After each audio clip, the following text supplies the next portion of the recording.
This episode of SESSLER'S Something is brought to you by Netflix. All right, everyone. I'm actually taping this on a Friday and not on a Monday because we suddenly had some last-minute shifts with embargoes for both Titanfall and Dark Souls 2, which allows us to have to rearrange our schedule. So I'm just going to preface the beginning of this because I'm feeling a little cranky and surly.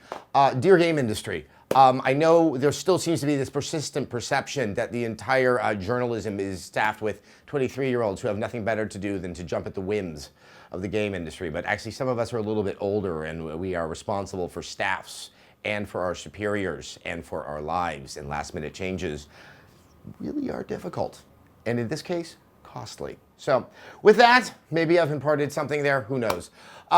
Anyway, let's get back to normal things. So I went out on Twitter because I wasn't expecting to do this today, and I was like, what should we talk about? A couple of ideas came this way. Everyone to know, what does it mean that Jack Tretton left Sony? Well, it means that Jack Tretton doesn't work at Sony. Not everything is going to be clear now as to what that management shift is going to be. I have no more comment on it. And as far as the Watch Dogs thing, it is just bizarre. It is not a noxious conspiracy that is trying to do something evil to you. It is unlike, say, the issues that were surrounding Aliens, Colonial Marines. They actually showed you a game that does not look as good as it once did, informing you, the consumer, that maybe it looks that way. So that doesn't strike me as disingenuous. It strikes me as forthright. All right, so let's get on to something I want to talk about. So Dark Souls 2 is coming out, and you know, with Dark Souls, it's very hard to say a sentence that says Dark Souls and doesn't say difficult, challenging, masochistic, you know, things like that. And you know, it does raise the question of what is difficulty in games? How important is it? How much should there be? And that really also speaks to sort of the breadth of the audience that makes up games. You know, back in the NES days, the SNES days, there was a lot of challenging games. Some of it was deliberate, and some of it was really kind of, it was carrying over the sensibility of making an arcade game, where you wanted it to be a certain level of challenge so that you would die, so you put another quarter in, and money was being made. That became a little bit less of a purposeful motivation once you get to the consoles, because I bought the game.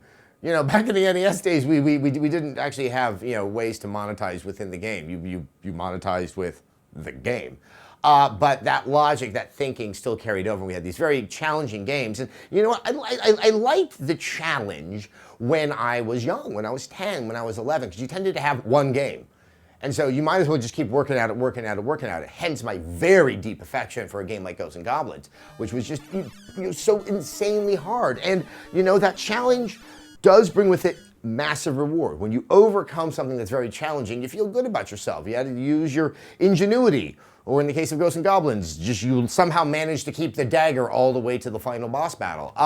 But there really is that innate sense of satisfaction. I think I have no issue with challenging games, but now there's that sense of accessibility. It becomes almost an economic factor, that if you make a game that is so hard, are you going to prevent more people from buying it, hence making money on it? Obviously, you want to satisfy that sense of challenge and that sense of purpose. It's a very tricky alchemy to try to get to that sweet spot. And I think that within the gaming community, as if it's some sort of logical amoebic whole, people think that challenge equals good. And I do think that challenge can be good. Challenge can also present itself in many different ways. As we get to more complex open world games, something that was kind of established with the original Thief, Dark Project, and Deus Ex, that you can also create challenge in presenting so many ways of handling a situation. You put the burden upon the player to understand the logic of the game, to understand, you know, how much you can manipulate and take advantage of the character as you built it and the environment as it's presented to you.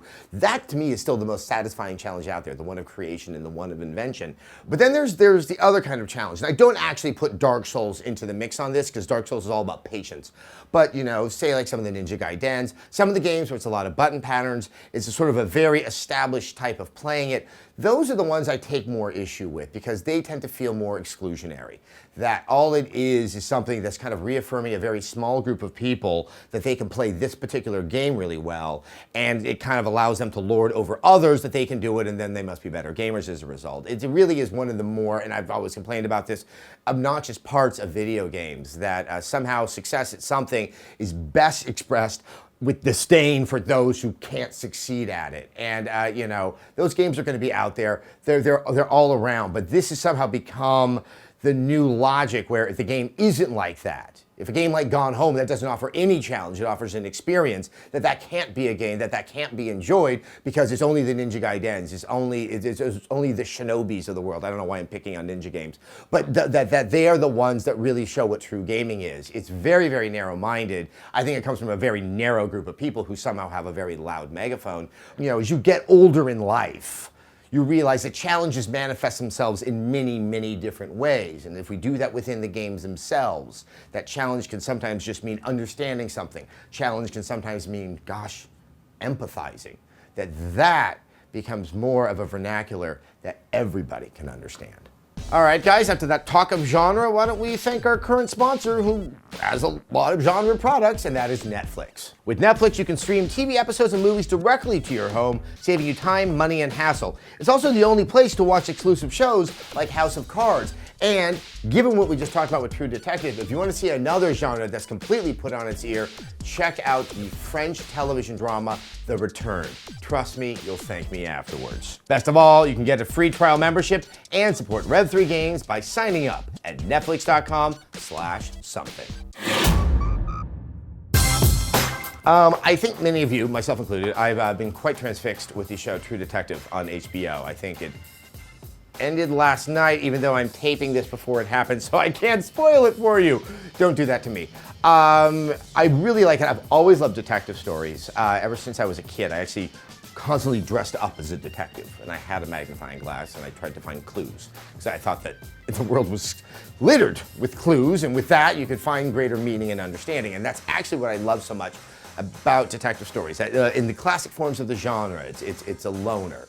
It's someone who's usually quite obsessed with something, and they tend to consort with people who are not perfect because the world itself is imperfect. I think I find a great comfort in that as an adult, knowing that I'm highly imperfect and that there's a way that you can still admire those who aren't like just hitting 10 every moment of the day. But it really is that obsessive belief that there is a truth that can be uncovered, though in so many classic, especially like the Raymond Chandlers and the Dashiell Hammetts, that in that pursuit of truth, you really seem to only uncover other knowledge that turns into some sort of Faustian dilemma that you have learned more, and all it's done is make you sadder and less trustful of the world around you.